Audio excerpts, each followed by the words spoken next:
Hi, everybody. Welcome to the Key Acceleration Podcast. My name is John Lynn. I'm the host of the show, but I'm also the co-founder of Key Acceleration. We build startup accelerators for startups and in partnership with institutions like investor groups, governments, universities, corporations. And this podcast is all about showing you the stories of the founders, the innovators, the entrepreneurs in our network, hearing about their stories, their challenges, and their learnings, so that you've got an idea of what our ecosystem is made of, but also what the founder experience is really like. So with that, today we've got Gael, CEO of Smiirl, one of the companies going through our flagship accelerator program. And he's going to tell us a little bit first about what Smiirl does. We're going to take a step back into his entrepreneurial path, hear about how he got started in this direction, hear maybe one or two war stories, and then we'll end with a recommendation that he's got for you. So Gael, thank you for being here with us today. Thank you very much for having me, John. It's a pleasure. Yeah, it's been awesome to work together. Yeah, the past few months, and especially this week. So welcome to New York again. Thank you. Could you just tell the audience sort of what Smiirl is up to? Yeah. So at Smiirl, we've created a connected object. So it's Wi-Fi connected. And so what this does, it displays numbers in real time. And that's all it does, really. So think of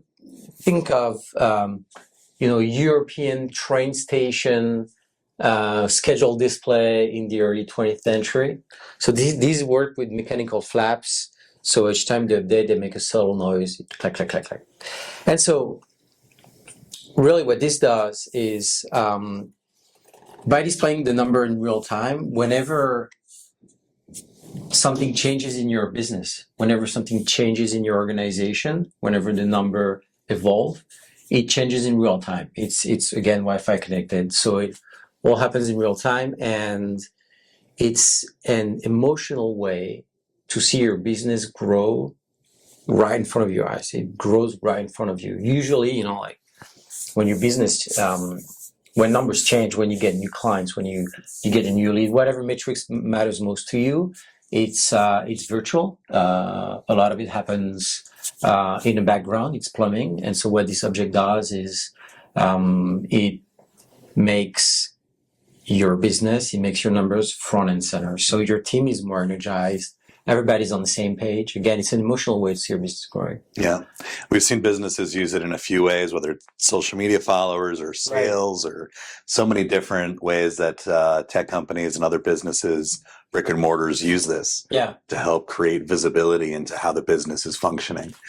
So we've been really excited to be a part of the story. And, we want to hear a little bit more about what Smiirl is up to moving forward. But first, can we hear more from you? Yeah. How did you get started as a founder? I know you were HEC, you did some work at Deloitte. Yeah. You were part of a big startup success prior to Smiirl. But what is your story? How would you tell your beginnings as an entrepreneur? Yeah. So I think it's really cliche to say that, but I think I'm kind of a part of the Zuckerberg generation. Like I started university back in 2007. And Facebook was the big thing in town at the time, and so it was this nice startup software becoming hugely popular. And then the movie came out in 2010, and it was a lot of inspiration. And then Mark Zuckerberg became moved different path, and it was. But what I mean by that is that at the beginning it was. We could, my generation could really resonate with making these cool products and really feeling like they were making the world a better place with this new way to connect. And so I was always passionate about building organization, growing companies. And so after university, I did some consulting just to learn more about, working with bigger organizations. But very quickly, I found myself being really attracted to entrepreneurship projects. So I was involved in a number of projects before moving on full-time at Smiirl, which was almost 8 years ago. And so since then, it was mostly working on Smiirl and helping other projects get off the ground. I think one of the biggest learning, and perhaps we'll touch on that later, but one of the biggest learning is especially at the very beginning, and I mean, always you need to ask for help. You need to get advice, get help, ensure you sort of minimize the number of mistakes you'll make, even though you'll make a ton along the way. For sure. So as much as I got in over the years, I'm also trying to give back in that sense. Yeah, for sure. No, I mean, entrepreneurial communities are ecosystems. Exactly, about yes. give and take. So, you know, and yeah, I love the trajectory that you have into the business, but can you tell us, you know, what came first? Like, did you meet your co-founders and then you had the idea, or there was an idea already and then, or both happened at the same time? Like, where did the company begin? So the idea emerged in 2012.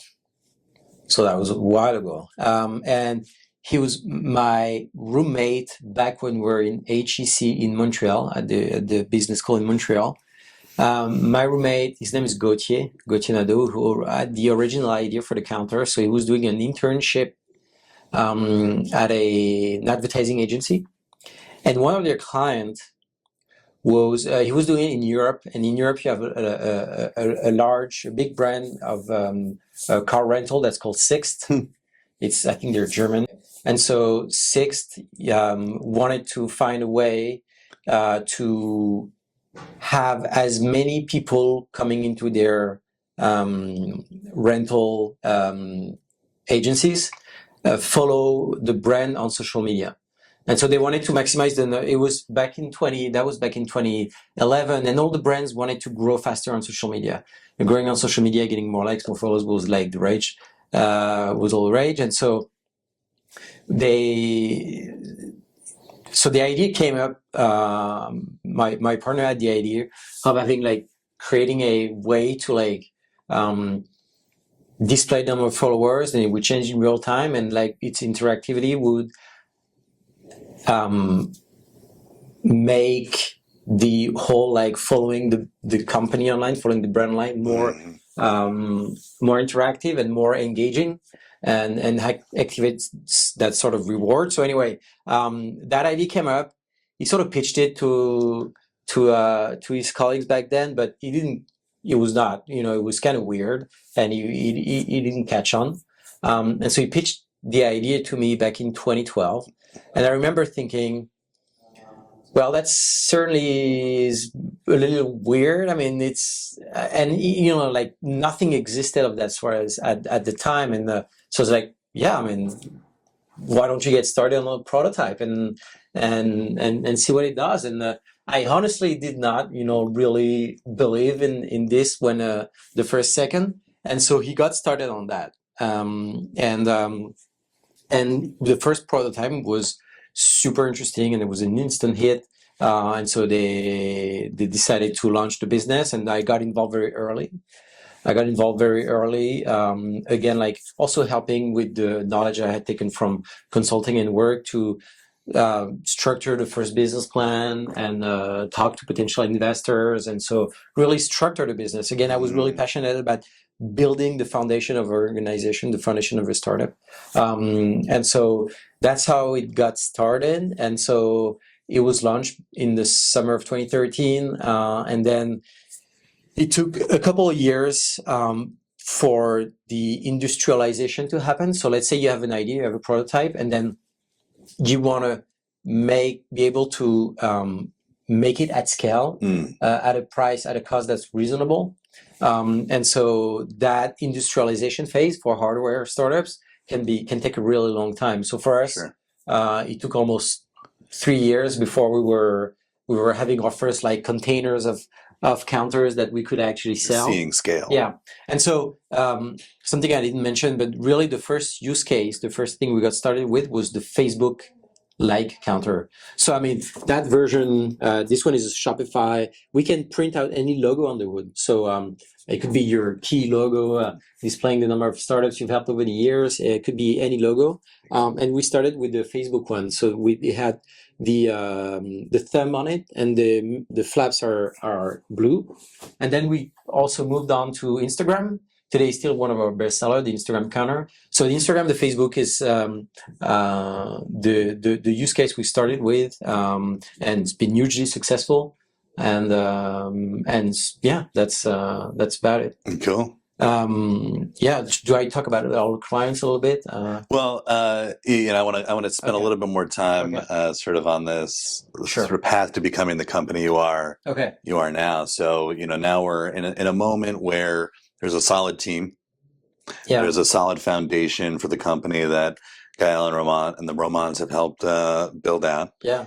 And what was the next stage? How did you bring the company into the kind of growth it has now? I mean, y'all are working with 40,000 customers. Right. That's not where you were in 2015. So right. How did you accomplish that? So it's again, we had our first container ready to sell. That was late 2015, early 2016. And then it was about figuring out a way to scale our sales. And so there were several ways to go about it. And we experimented with a number of things at first.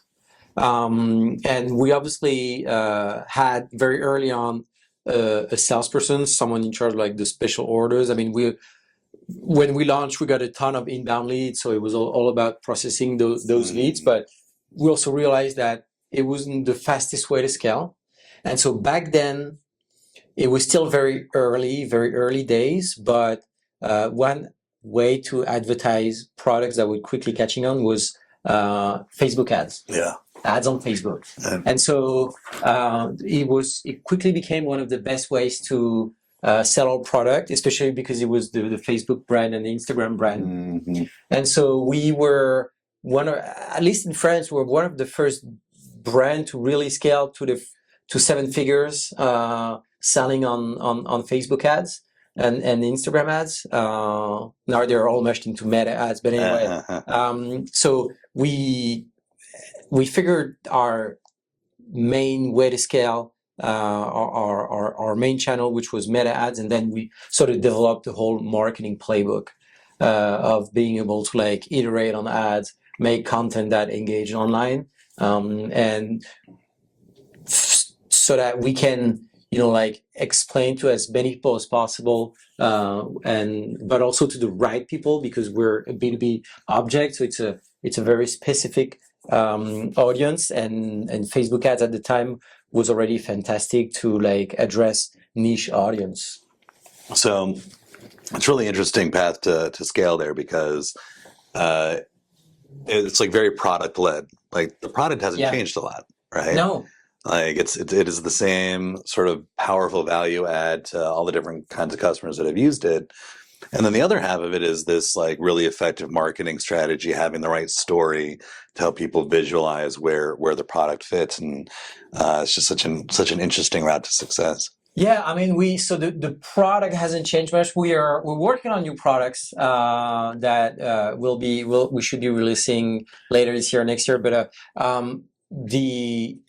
the thing is that we quickly realized, and it's still the case, I think, that we have an incredible potential where we really, for us, every organization should be a client, should use their own counter.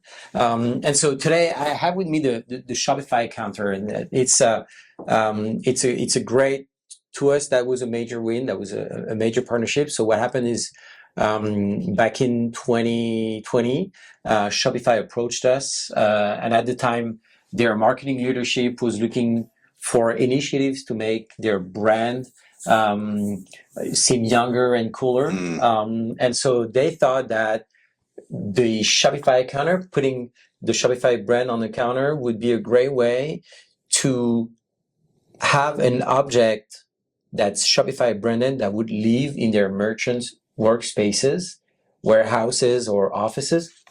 And so they started with the first pilot project where they bought a few dozens Shopify counters, and they distributed. They gave it for free to their biggest merchant, influencer merchant, to see how they would be using it.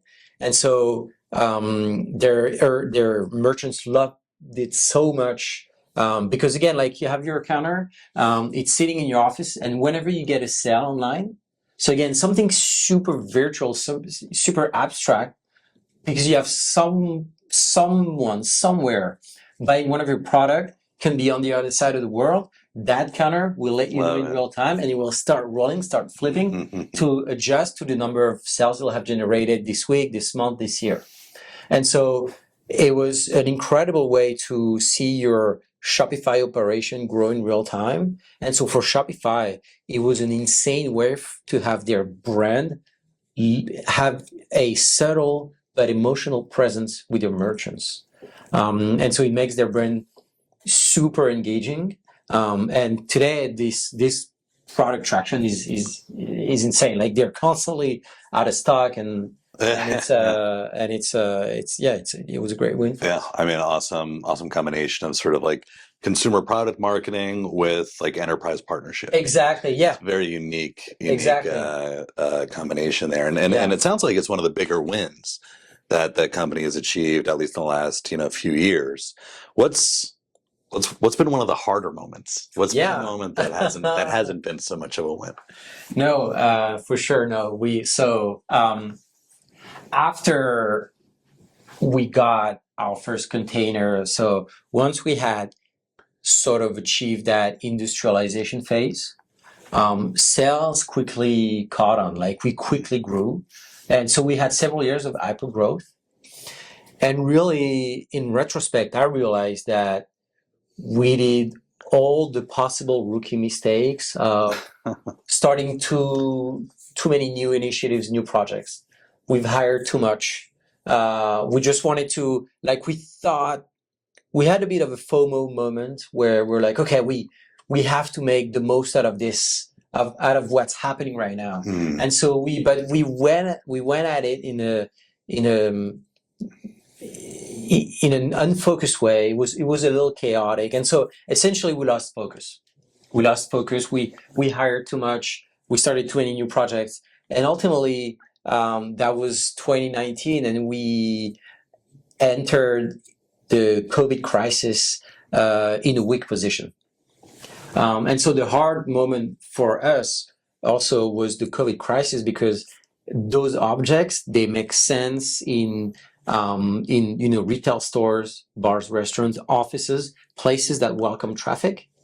And so, needless to say, back in the spring of 2020, people had other things on their mind. So we had a bit of a Death Valley moment in 2020 that was made all the harder because we were again unfocused, and we had a bit sort of exhausted a lot of our resources. Yeah, I mean, I think it's a great example of we hear all the time in startups, failure is a good thing, it's okay, and that's true, right? Like you're going to make mistakes. If you're not making mistakes, you're not taking risks, right? But at the same time, part of the risk of failure is that it can be paired with other changes in the environment or other things that you can't predict. And exactly. Then it takes. So how'd you get through it?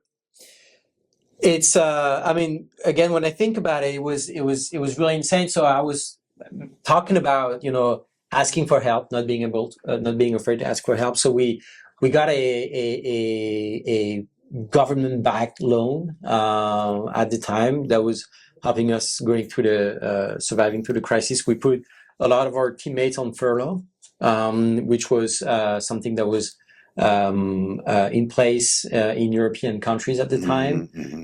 So it was a lot of finding that right balance of not exhausting ourselves, trying to restart a business whose time hadn't come.